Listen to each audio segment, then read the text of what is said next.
I've worked as a security guard for most of my life. It's not the most glamorous job, but it pays the bills. Gas stations, convenience stores, small shops, places where you're mostly just sitting around, keeping an eye on things. But when I saw the ad for a night shift at the local mall, I thought I'd finally stumbled on something better. The pay was good, better than anything I'd seen in years.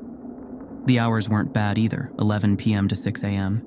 It was just one building, and I figured it would be quiet and easy. How hard could it be? I could already imagine sitting back in the security office, watching the cameras, and walking around in a place that felt too big for the silence of the night. I applied immediately and got a call the next day. It was the manager, Mr. Hensley, asking if I could come in for an interview that afternoon. It seemed sudden, but I didn't question it. I needed the job, and the mall wasn't far from where I lived. I drove over, trying to shake the feeling that this was all happening too fast. Was the mall that desperate for a night guard? The interview was quick, almost rushed. Hensley asked about my experience, but it didn't feel like he was paying attention.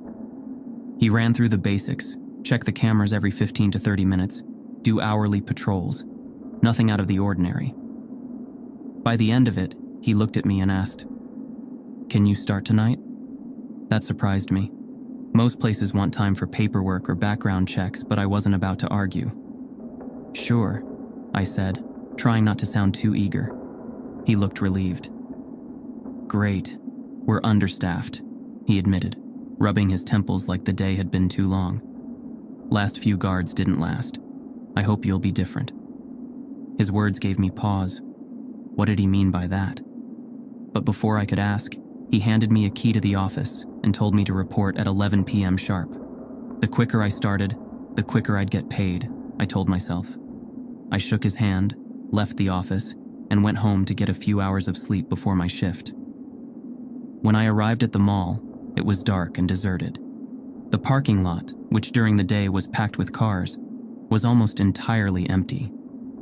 A few scattered vehicles sat under the dim glow of the parking lights, but the space felt too big, too quiet. It made the building look like a sleeping giant, and for a second, I considered turning around and going home. Something felt wrong. I brushed it off as first-day nerves and walked up to the employee entrance. Mr. Hensley met me at the door. He didn't say much, just led me through the winding corridors to the security office, explaining the basic protocols again as we walked. The office itself was small, a cramped room at the back of the mall filled with screens displaying grainy footage from the cameras scattered around the building. "Check the cameras every 15 to 30 minutes, he reminded me. "Do your rounds, make sure nothing's out of place. The usual." He glanced at me before adding, "And keep an eye on the escalators and the play area. Things happen there sometimes." That last part made me pause. "Things happen?" He waved a hand dismissively. "Kids, mostly. Trying to sneak in or mess around after hours. You'll see." I nodded, though his tone made my skin crawl a little. He handed me a printed sheet of standard instructions, shook my hand again, and said, "Good luck. I'll see you in the morning." Once he left, I was alone. The silence of the empty mall settled over me like a heavy blanket. I took a seat in front of the monitors, flipping through the camera feeds. The escalators were still, the stores dark and empty.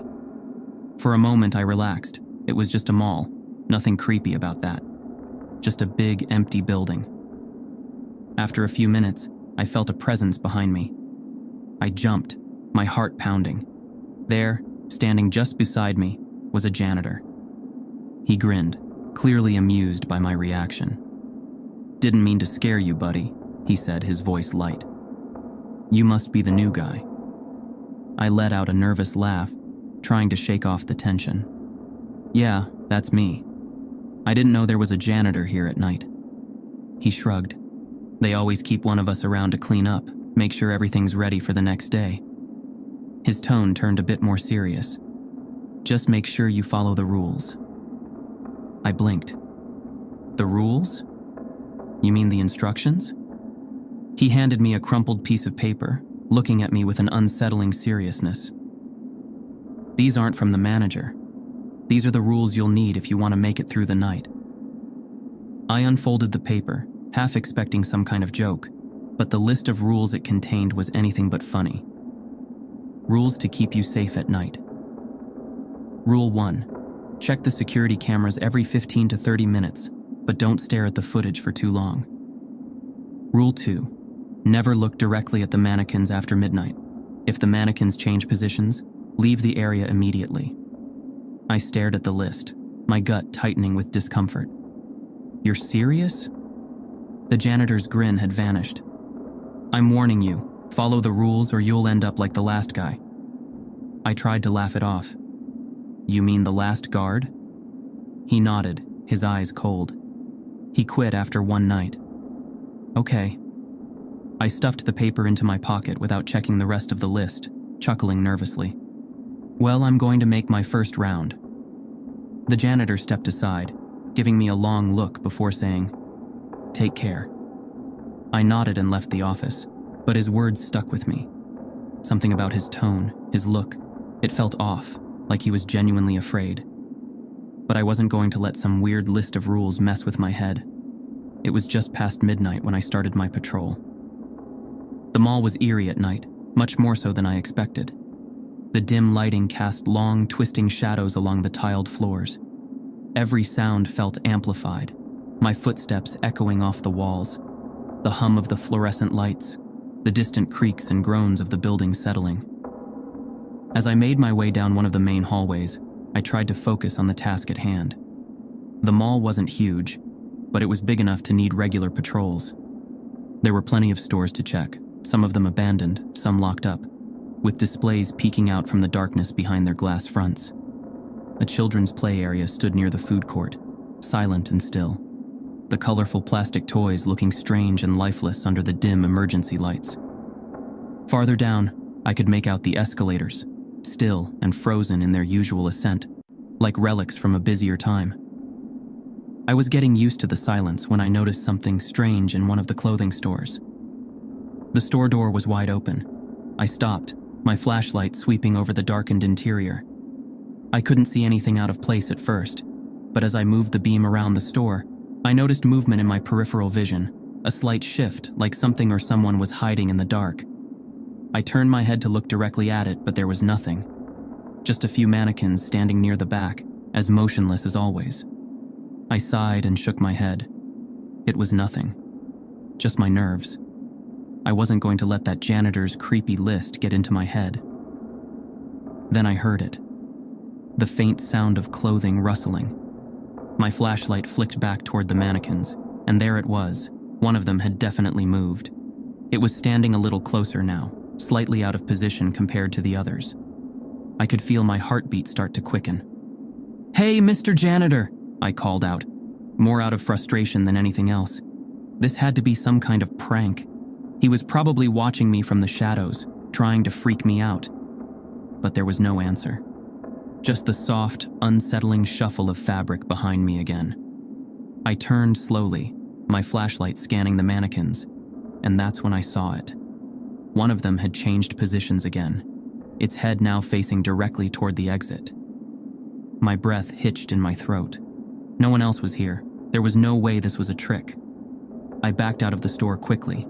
I didn't want to stay any longer than necessary. As I walked away, I kept glancing over my shoulder. And then I heard it. Footsteps. But not normal footsteps. They were heavy, rough, like wood or plastic scraping against the floor. My heart started pounding in my chest. I turned around and there it was, the same mannequin from the store.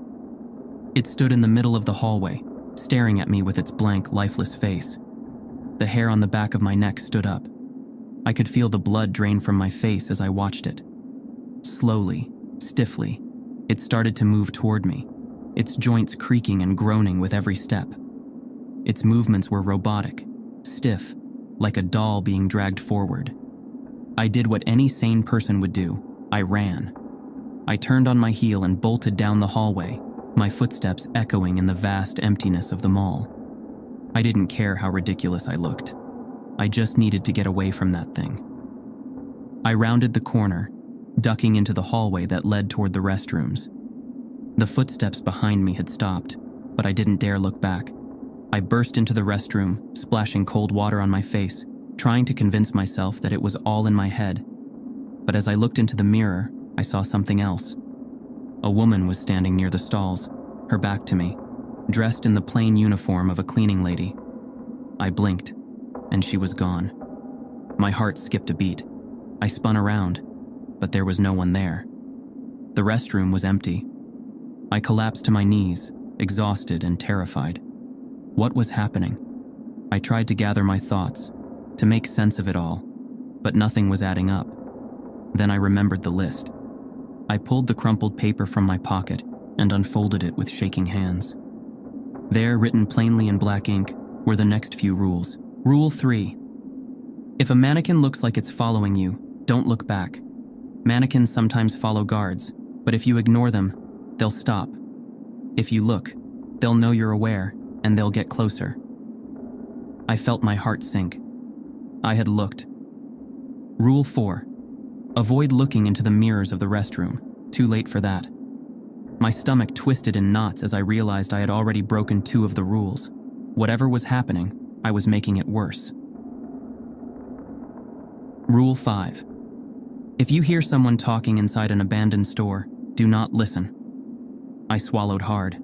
I hadn't heard anyone yet, but just knowing the rule had there made me uneasy. Rule 6. If you hear a child laughing from the play area, leave immediately. Rule 7. If you check the time and it's earlier than the last time you looked, immediately return to the security office. I glanced at my watch, instinctively checking the time. It read 11:30 p.m. My blood ran cold. There was no way it was 11:30.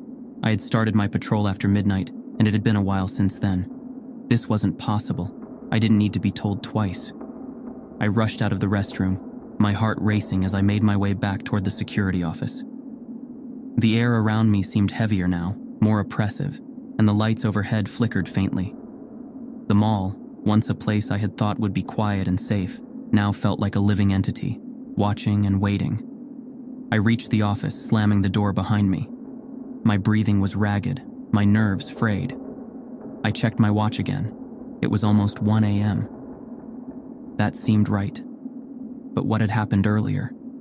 Why had the time changed like that? I sat down, trying to steady my shaking hands. I needed to keep my head on straight. I wasn't going to let this place get to me. I pulled out the list again, reading through the remaining rules. Rule 8. Lock the security office door between 4 a.m. and 4:30 a.m., and do not open it for anyone. If they knock, they might not be the person you think they are. Check the cameras to confirm. Rule 9. If you hear someone crying in a dressing room, do not open the door. Rule 10. If you hear an escalator running, do not investigate. Watch the area on the security cameras. Rule 11. Under no circumstances should you leave before your shift ends. If you do, you risk something following you outside the mall. I let out a nervous laugh. What kind of job had I taken? Who had written these rules? I couldn't make sense of any of it. But as I sat there, the weight of everything that had happened pressed down on me. The mannequin, the time shifting, the figure in the mirror. This wasn't normal. Whatever was going on, I needed to survive the night. It was past 1 a.m., and I needed to go for another round. As much as I wanted to stay locked in the security office, I knew I had to follow the security protocols also. The cameras showed nothing unusual, so I gathered my courage and stepped back out into the mall. As I walked cautiously through the main hallway, I started hearing something. A faint mumbling coming from an abandoned store. My blood ran cold as I remembered Rule 5. I stopped in my tracks, heart pounding in my chest. The mumbling sound coming from the abandoned store was quiet, barely audible over the faint hum of the mall's air conditioning. But it was unmistakable. There was someone or something talking inside. I forced myself to move, my legs feeling like lead. Rule 5 echoed in my head. If you hear someone talking inside an abandoned store, do not listen. I tried to block out the sound, telling myself it was just my imagination. But the soft, incomprehensible murmurs persisted, growing louder the closer I got to the store. I glanced at the glass storefront. The windows were covered with paper, blocking any view of the inside. My breath hitched as I quickened my pace, refusing to even glance in its direction. I didn't want to know what was behind those papers or what was causing that sound. The voice was rising now, clearer but still distorted, like someone talking underwater. I had to get away. I made it past the store, refusing to look back. The voice began to fade, and I felt the tension in my body ease slightly. But as I turned the corner and entered the next corridor, I heard it again. Footsteps, but not normal footsteps. They were rough, uneven, like the dragging sound of something solid scraping against the floor, almost like wood or plastic. My stomach twisted. I knew what it was before I even turned around. It was the mannequin. My instinct screamed at me not to look back, remembering Rule 3. If a mannequin looks like it's following you, don't look back. If you ignore them, they'll stop. If you look, they'll know you're aware, and they'll get closer. I walked faster, keeping my eyes straight ahead, trying to ignore the growing sound of the mannequin's movements behind me. Each step it took seemed heavier, more deliberate. My heart raced as the footsteps grew closer, but I didn't dare turn around. Just keep walking. Just keep walking, I told myself. The sound of the mannequin's movement grew fainter, and eventually I could no longer hear it. I let out a breath I hadn't realized I was holding, and slowed my pace. My hands were shaking, but at least I had followed the rule. Whatever was following me had stopped for now. Then I heard something else. The distant hum of machinery. An escalator, running.